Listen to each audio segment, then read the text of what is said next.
Le 12 octobre, ne faisons pas que voter, enterrons une ère, réveillons une nation. Akérémouna est clair. Dans une lettre adressée au candidat à la présidentielle de 2025, l'ancien bâtonnier, lui-même en lice pour ce scrutin, appelle les leaders de l'opposition à dépasser leurs querelles et à faire front commun.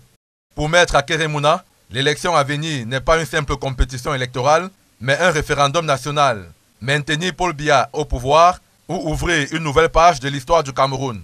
Celui qui s'est distingué ces dernières années avec son combat autour de l'affaire Glencore dresse un bilan pour le moins négatif de la gouvernance Biya.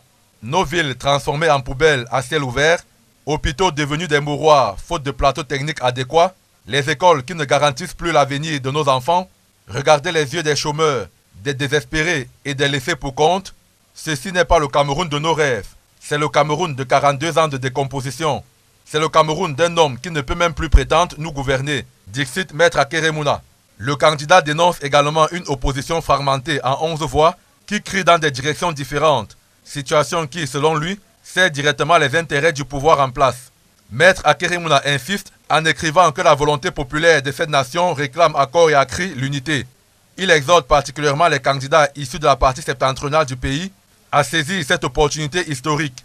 Maître Akérémouna, dans sa sortie, appelle les autres candidats non pas en tant que concurrents, mais en tant que compatriotes. Ne soyons pas les acteurs de notre échec, supplie le candidat du parti Univers. Au peuple camerounais, ce dernier demande de garder espoir, de canaliser sa colère et sa frustration et de continuer à exiger l'unité des leaders de l'opposition. Montrons au régime qu'il a tort.